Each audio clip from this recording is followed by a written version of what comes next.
podcast guys. Assalamualaikum warahmatullahi wabarakatuh. Kami dari kelompok NSCS. Jadi tujuan kita membuat video pada hari ini adalah untuk video tugas, podcast dan diskusi mengenai topik yang telah kita tentukan, yakni mengenai manajemen waktu. Baik teman-teman, sebelumnya izinkan kami memperkenalkan diri terlebih dahulu. Nama saya Muhammad Rizal Farisi dengan NPM 248 2010 Saya dari Prodi Sistem Informasi kelompok NSCS. Perkenalkan, nama saya saya dari Perkenalkan, nama saya Muhammad Renar Rahman. Saya dari Prodi Informasi dengan NPM 248 dari kelompok NSCS. Perkenalkan, nama saya Elvina Meisha Azahra dengan NPM 2408 2010 dari kelompok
Jadi definisi dari waktu itu sendiri adalah sesuatu ataupun peristiwa yang bergerak linier dan terus bergerak lurus. Jadi contohnya apabila waktu ada di belakang itu disebut masa lalu, waktu sekarang itu disebut masa kini, sedangkan waktu yang ada di depan itu menurut saya masa depan, seperti itu. Oke, terima kasih atas penjelasannya. Mungkin setelah kita mengetahui waktu. Nah, tadi topik kita adalah manajemen waktu. Untuk manajemen waktu sendiri itu apa sih, Kak? Baik, izinkan saya menjawab apa itu manajemen waktu. Jadi, manajemen waktu adalah bagaimana cara kita mengalokasikan waktu antara berbagai tugas dan juga aktivitas. Oke, terima kasih disampaikan atas penjelasannya. Kemudian mungkin yang menjadi pertanyaan adalah bagaimana jika kegiatan kita itu sangat banyak akan tapi kita memiliki waktu yang sedikit. Mungkin kita mengenal yang namanya skala prioritas. Nah, skala prioritas itu apa sih, Kak? Bisa jelaskan? Ya, terima kasih atas kesempatan waktunya. Jadi skala prioritas itu seperti metode yang kita gunakan untuk mendelegasikan sesuatu yang penting. Jadi anggapannya itu apabila ada sesuatu yang penting dan mendesak itu akan jauh kita lebih utamakan, dan apabila itu tidak penting dan tidak terlalu mendesak itu kita akhirkan. Jadi metode ini tuh bisa disebutkan menjadi skala prioritas dengan nama utama prioritas. Ya, itu aja.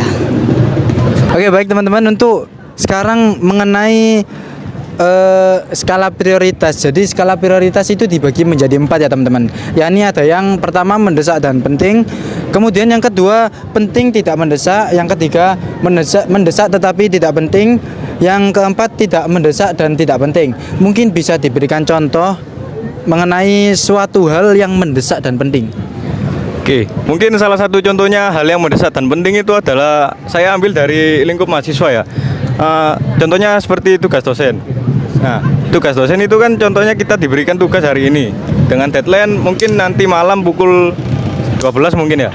Nah, jadi kita harus mendahulukan tugas itu, karena jika kita tidak mendahulukan tugas itu mungkin kita akan kehilangan nilai kita, kan jadi sayang gitu Mas.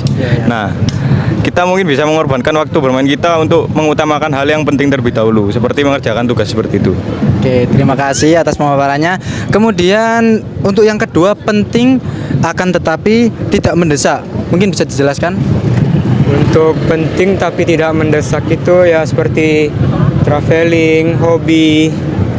Ya soalnya contohnya kayak traveling itu kan nggak terlalu mendesak ya, tapi penting untuk kitanya sendiri. Ya, gitu ya. Oke, terima kasih. Kemudian untuk yang ketiga, ada mendesak tetapi tidak penting. Mungkin bisa diberikan contohnya? Oke, menurut saya yang mendesak tapi tidak penting itu seperti telepon atau email atau pesan lainnya yang tidak ada relevansinya dengan kepentingan diri kita pribadi. Misalnya, Bro Latif nelpon saya, tapi itu mendesak buat Bro Latif, juga mendesak buat saya tiba-tiba, tapi tidak penting buat saya, tetap penting buat Bro Latif, seperti itu contohnya. Oke, kemudian untuk yang tidak mendesak dan tidak penting, mungkin bisa diberikan contoh? Nah, untuk contoh dari tidak mendesak dan tidak penting itu seperti bermain game, terus menonton film, dan liburan. Udah. Oke, terima kasih disampaikan untuk teman-teman semua yang telah memberikan contoh pada kita semua. Jadi dari penjelasan yang telah kita jelaskan, mungkin ada yang bisa memberikan pengalamannya mengenai manajemen waktu. Dipersilakan. Pengalaman saya mengenai manajemen waktu yaitu waktu itu saya ada tugas dari ospek prodi dan teman saya ada yang mau ngajak main buat main ke rumahnya. Nah, yang lebih prioritas kan itu mengerjakan tugas dulu yang lebih penting. Jadi saya memilih untuk mengerjakan tugas terlebih dahulu. Setelah itu main ke rumah teman saya. Baik, untuk pengalaman saya tentang manajemen waktu, jadi aku waktu itu ada tugas dari dosen yang deadline-nya masih 1 minggu, dan tugas dari dosen juga dari dosen yang lain, tapi deadline-nya malam ini. Nah, dengan perbedaan deadline yang jauh, aku lebih memilih mengerjakan terlebih dahulu dari deadline yang malam ini, dan selanjutnya baru mengerjakan yang deadline masih 1 minggu berikutnya. Oke, terima kasih atas kisah pengalaman dari teman-teman. Kemudian apa sih bahayanya kalau kita itu tidak memanage waktu kita dengan baik? Mungkin bisa disebutkan bahayanya?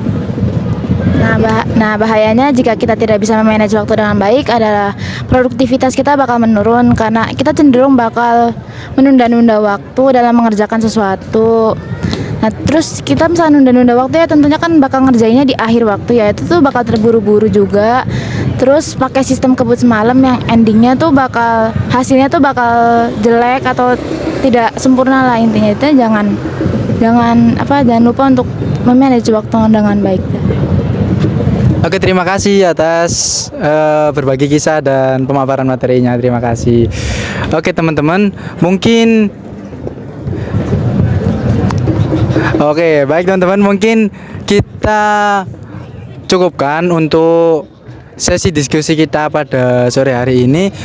Kemudian mungkin bisa memberikan kesimpulan untuk teman-teman atas penjelasan kita dari awal sampai akhir tadi. Jadi kesimpulan yang bisa diambil itu apa sih arti waktu itu? Jadi waktu itu adalah sesuatu yang linear yang terdiri dari masa lalu, masa sekarang, dan masa depan. Dan manajemen waktu adalah proses mengatur dan merencanakan bagaimana mengalokasikan waktu di antara berbagai tugas dan aktivitas. Kita bisa manajemen waktu dengan membuat skala prioritas. Apa sih skala prioritas itu? Skala prioritas adalah metode untuk mengategorikan tugas berdasarkan tingkat kepentingannya. Skala prioritas sendiri itu ada 4, teman-teman. Yang pertama ada mendadak dan penting. Contohnya itu seperti tugas dosen. Lalu ada yang penting dan nggak mendadak seperti liburan. Yang ketiga ada mendesak tapi nggak penting, itu kayak telepon. Dan yang terakhir itu nggak penting dan nggak mendesak, itu contohnya main game. akibat kita nggak manajemen waktu itu kita nanti produktivitas kita jadi menurun. Udah. Oke, terima kasih atas kesimpulan yang telah disampaikan. Terima kasih. Oke, baik teman-teman. Mungkin itu saja yang bisa kami sampaikan. Sebelumnya saya akan menutup sesi podcast diskusi kita dengan kata-kata, yakni biqadril kaddi tuktasabul ma'ali. Dengan kadar kepayahan kalian akan memperoleh kesuksesan. Jadi tidak apa-apa teman-teman, kalian bersakit-sakit dahulu untuk kali ini karena kesuksesan menunggu kita di masa yang akan datang.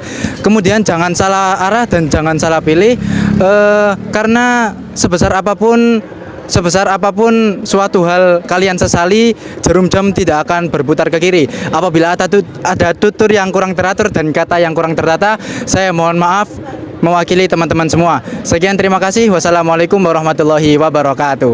Waalaikumsalam warahmatullahi wabarakatuh. Thank you. Dadah. Subscribe, like, dan komen. Oke. Nanti ada giveaway dari Faiz.